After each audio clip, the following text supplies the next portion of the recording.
नमस्कार दोस्त। हमारे पास एक विशेष शख्सियत है जिसको मैं अंदर से एडमायर करता हूँ, वो मेरे प्रेरणा स्रोत रहे और मेरे बहुत प्यारे दोस्त रहे।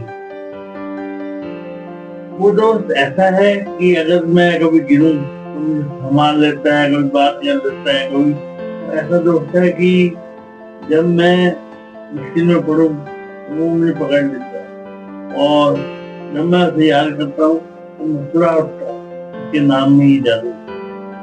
आज आपको उस दोस्त से मिलाने वाले हैं, पर उससे पहले उसका जिक्र मैंने अपनी किताब संकल्प सृष्टि में भी किया है और उसके साथ मेरी एक इंटरव्यू पहले भी आ चुकी है आपके चैनल पर। आज हम बात कर रहे हैं जीना इसी का नाम है सीरीज पर, कि युवा शक्ति को जो भ्रमित हो चुकी है, जो दिशाहीन हो चुकी है, उसको कैसे हम ट्रैक पर नहीं आ सकते हैं, क्या कोशिश कर सकते हैं।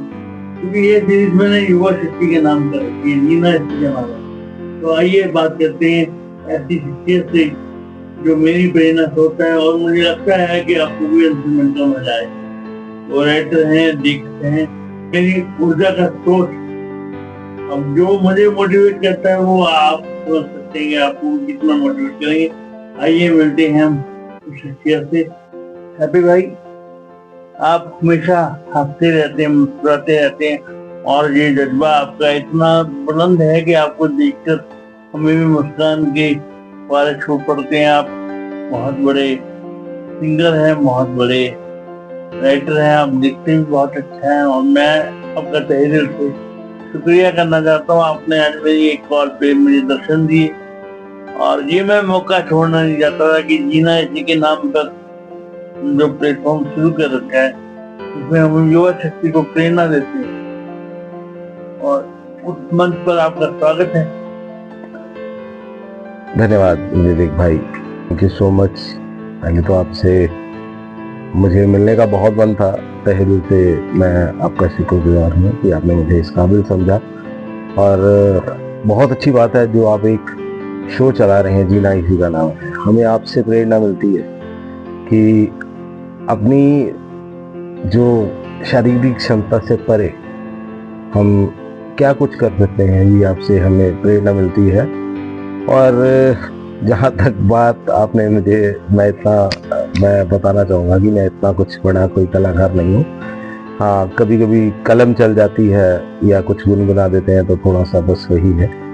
बाकी मैं ये कहना चाहूँगा, जो आपने जो जिक्र किया कि जो बहुत सारे जो आज की युवा पीढ़ी है डिप्रेशन में जा रही है, कहीं दिशाहीन हो चुकी है अपनी ज़िंदगी से, तो उनसे मैं यही कहना चाहूँगा कि आप अपने जो लक्ष्य आपने जो एक स्थापित किया है अपनी ज़िंदगी का, आप उस पर फोकस करें, उसको उस लक्ष्य को पाने का प्रयास करें।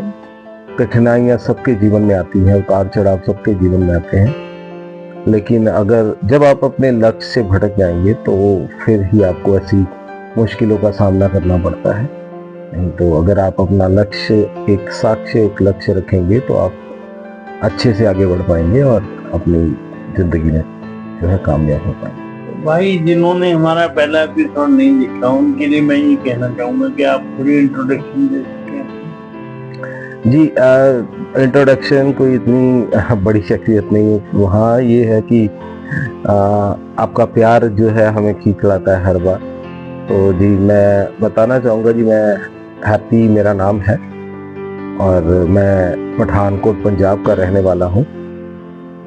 अभी मैं भाई विवेक के शहर जलंधर में मैं लगभग 7.5 साल मैं यहाँ लवली प्रोफेशनल यूनिवर्सिटी में मैंने सेवाएं दी हैं अपनी। और अभी फ़िलहाल मैं मोहाली में एक जो MNC कंपनी है उसमें मैं काम कर रहा हूँ और बहुत अच्छे से जीवन चल रहा है। विवेक भाई से प्रेरणा ले रहे हैं और लोगों को भी अपने जीवन में कामयाब होने की प्रेरणा दे पा रहे हैं।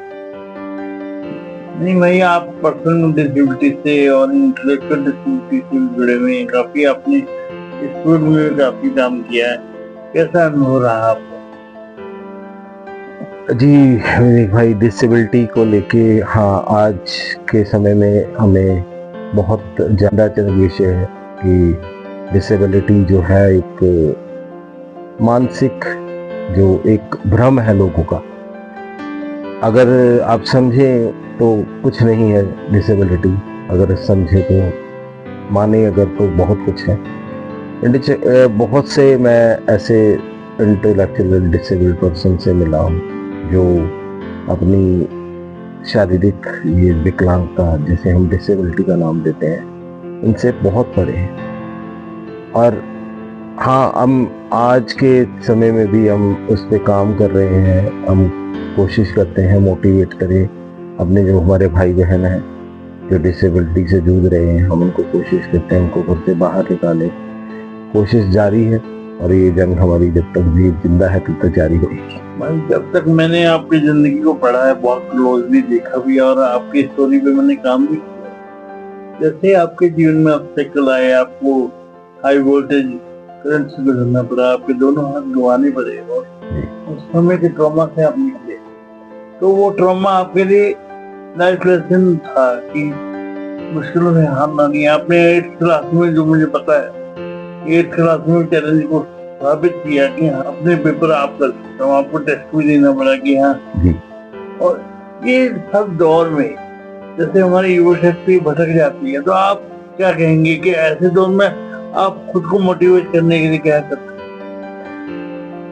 देखिए भाई, सबसे मैं पहले ये चीज़ कहना चाहूँगा कि परिवार का सहयोग जो है इस समय में, जबकि हमारी युवा पीढ़ी भटक रही है, परिवार का सहयोग सबसे ज़्यादा जरूरी है। तो यहाँ परिवार का स्नेह बहुत ज़रूरी है दिशाहीन को दिशावान बनाने के लिए।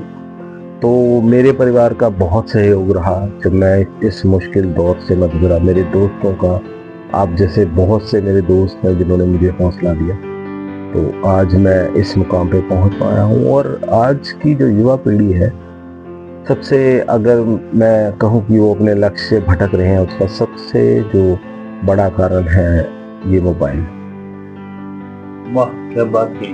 क्योंकि अगर आप देखें तो इससे बड़ा जो है ज्ञान का स्रोत कोई नहीं।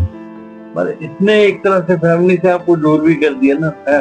जी। अगर मोबाइल आपके हाथ में है तो आप किसी और की साथ बात नहीं करते। जी बिल्कुल। और बात नहीं करते तो आप डिप्रेशन में जाने की संभावनाएं ज्यादा हो जाती है। जी बिल्कुल। जब आप समझते हैं, क्योंकि आपने अपनी फैमिली से बात की, आपके मदर को आपने जल्दी खो दिया, फिर ब्रदर और फैमिली मेंबर ने आपकी स्पेशली बहुत मेहनत की, बहुत स्ट्रगल किया और आप इस मुकाम तक पहुंचे कि अपना नाम बनाया। आज अपना सारा 99% काम आप स्वयं करते हैं। 1% मैं कहता हूँ कि आप नहीं कर पाते, वो तो हर एक व्यक्ति नहीं कर पाता, बस आप सारे काम कर लेते हैं। मैं आपको देखता हूँ कि आप जब खुद तैयार होके आते हैं तो मुझे बड़ी मोटिवेशन मिलती है। मैं सोचता हूँ कि मैं भी करूँ, और मेरे फिजिकल स्ट्रेन इतने ज्यादा हो जाते हैं कि मैं नहीं कर पाता।